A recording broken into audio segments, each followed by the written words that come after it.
dear papa and 5G Miza energy drink no one soya sene sciatica research and treatment center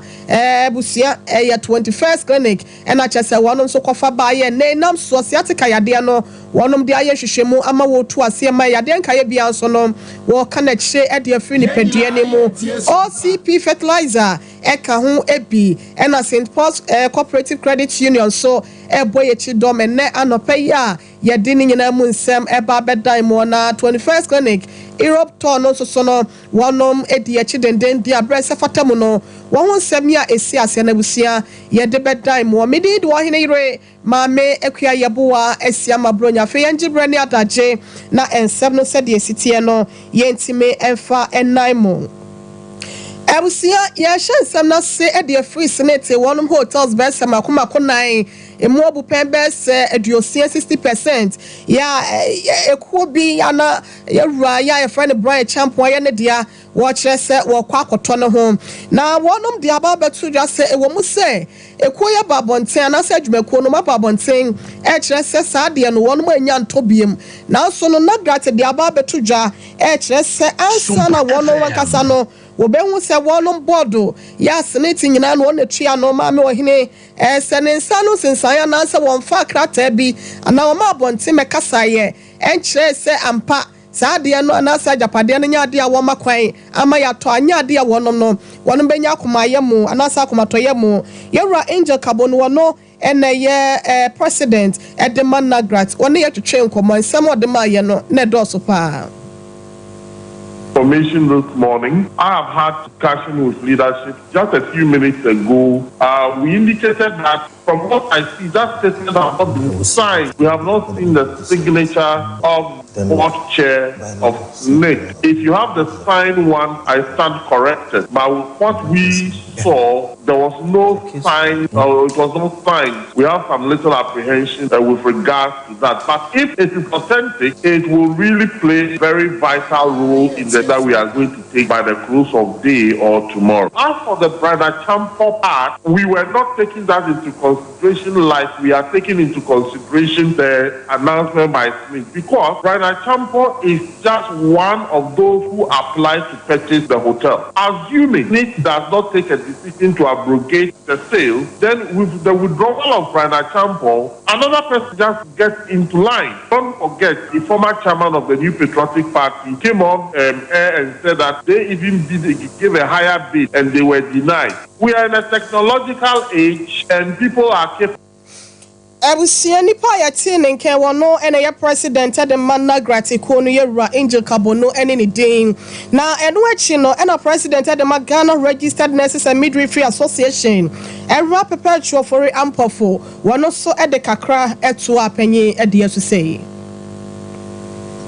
Sompa FM communicate from or the letter from Rock and the supposed press release from Smith. The focus of our action has never been on Honorable Brian Achampong or Rock. That is not the focus. The focus is that we have indicated consistently we need to discontinue the whole process of the sale of this 60% share in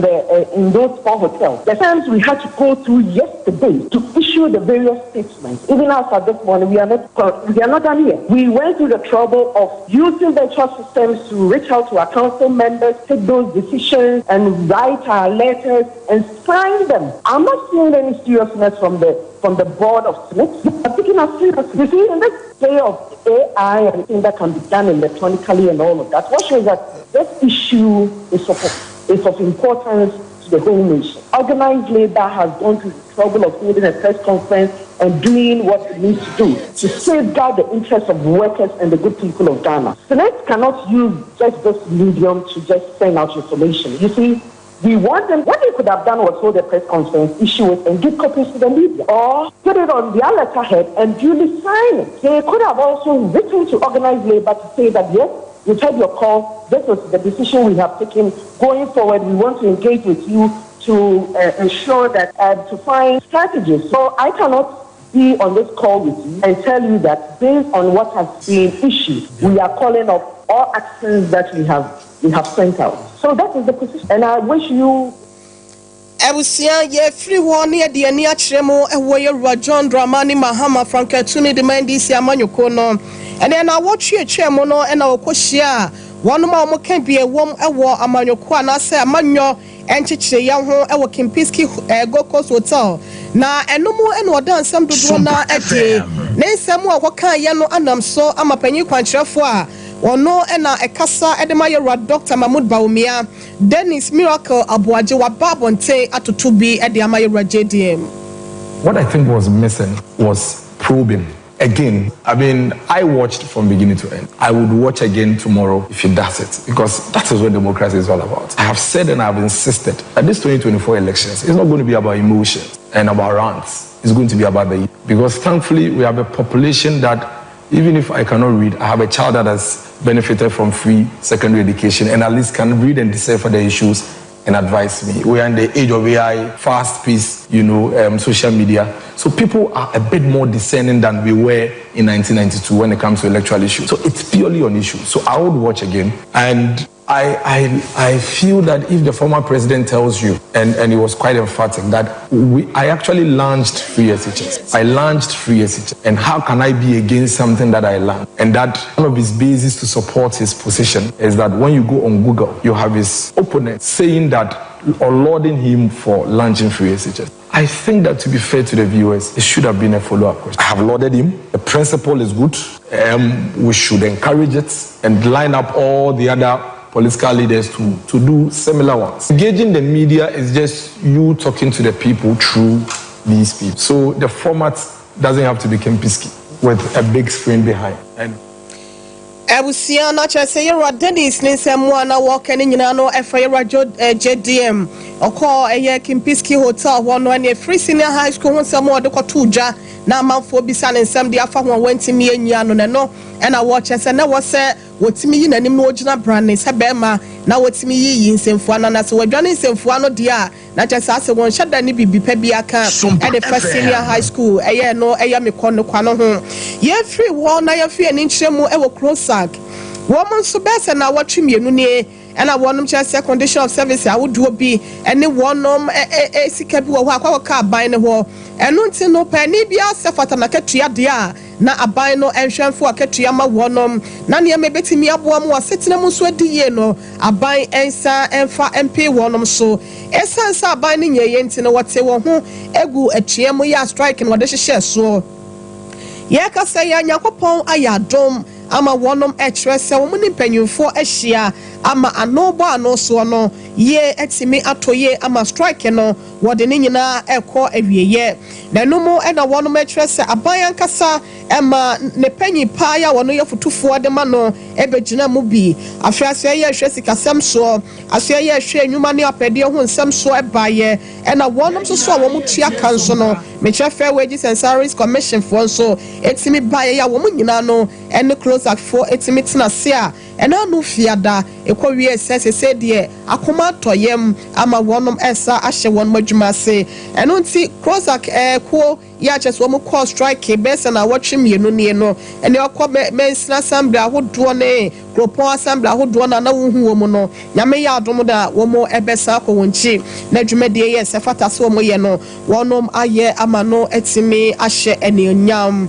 ebusia afen wo beka ye ho Sompa television so ne Sompa 93.1 FM, Sompa 98.9, and a Sompa 90.7. Yet one some so at the amamon. Now say that MPP Amanyoko eba ya na say na bye ya no. And yera Dr. Mahmoud Baumia HRS and near Messa and no technology abe for quiet faso dijumano what the be a bo be ma send me ya was say educhum. Ya no so a young messia for time chi ama say pina no and a one edera and messia and we see I can say there one some with electronic learning abe for quiet faso sia de e-learning naba na no and the nam so no Professor Eric Appel was Santi no and a coordinator at the e-learning program no and also the other thread the Ghana for nyina sada Roma said the area say SCI no Kobe cross and friend tilapia area so any ma dane ne ho announce what dane ho abuni mu a no obu mu e de chef say we aso we no yes ni panyina dane mu anasa wana ne bia wo wi a obesa da no wo aba abechiwa winte no wasra de hye say e-learning ne yensom se be ye betimi aboa ame ani wiase nyina no abomu etu anamawa ekono wada sansem we se nyina edi ewo e-learning conference program no na wo mo epa hontoma ewo KUST Kumasi asenum great wo ho na ye wura yi egina ho a wada nsem adi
Abusia mayan kancha wo se wo to ase entini ya eha wo jese san wo sa fa wo to ase wo sisi echi wo fa wo to ase na tie si wo sene mu be hwane sa so wa nantu na akwakwati ase wo nantine ho etoda bia na etwetwew wo de no etutu wo tena wo na mu kula nye ye ase bibia ba be hye ho a jese every pa yesiatika yade no no na 21st clinic wo monko na akodare wo sa yade we say na setuo ya won sorosoro no waje abasobode api na no te wo de na eha wo no emfa ent na fie bo mode ehwe overseas Alpha radio nchen ho ewo Kumasi ha Obuasi council quarters Core Junction Sunyane so our regional hospital first gate in hwe ne mo babia ATM ofidie ni sie no ye waka so obom road ho ye watakra de ye wo brekum ye wo tachiman ye wo nkranza ye nkrabata ne dɔɔso ye atamanyina no ye ato ye ho ahyeta ho 15 branches no wo de agi abai de ha wo bia no fakɔ ho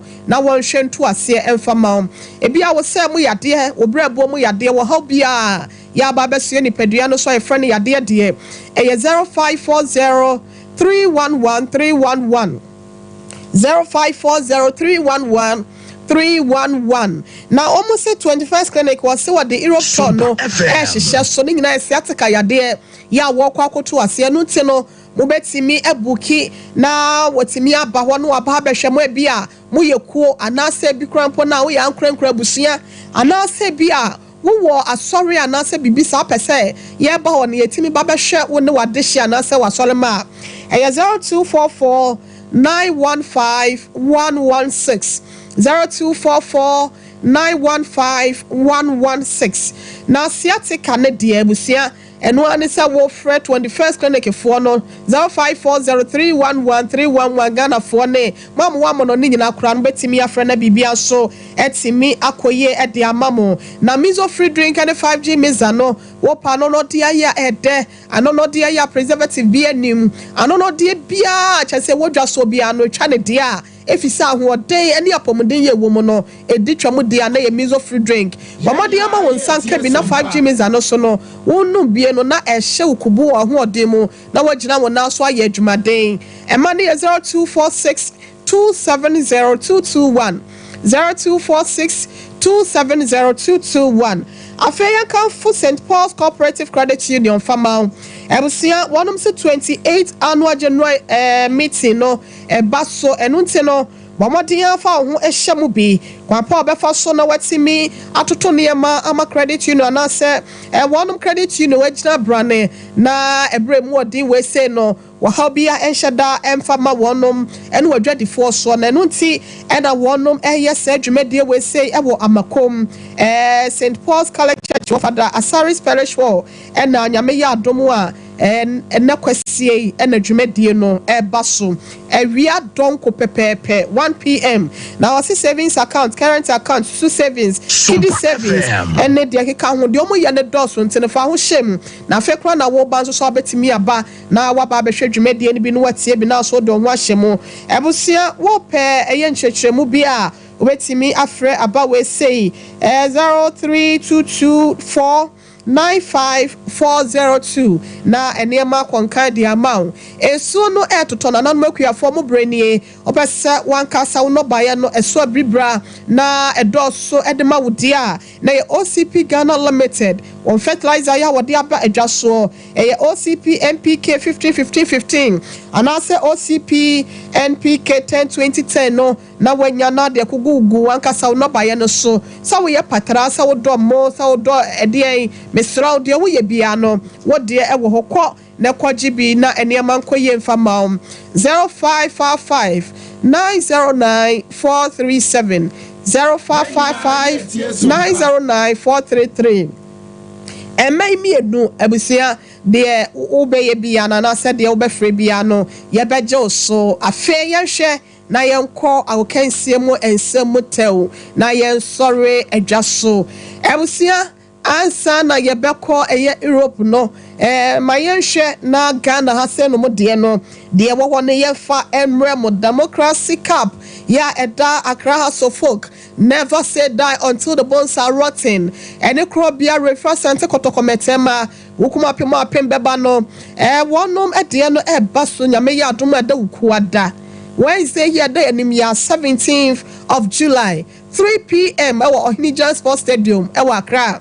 enti abusia enye fedi agorobomodin a na ya no akwa akohwe bi se popular stand no 20 Ghana cedis na efifi wode no so 50 Ghana cedis na VVIP one so no 100 cedis pe ya no akọ na wakọ akohwe bi hwan na age to me no anase kruwa no esene metri so ya House of Folk anase arefre metema kotoko na age abusia eno ebeye ngege ye nyina ebehia wo ntine ya na adwani akiremu na bibia so atimi akoye yankọ na yenhwe Europe no se de enema esi ekọ no na yefa eno entwato ayefama mo ebusia Euro 2024 no na yedru so no way eye final Spain and England na ede ebehia safo se ne ya na ekoso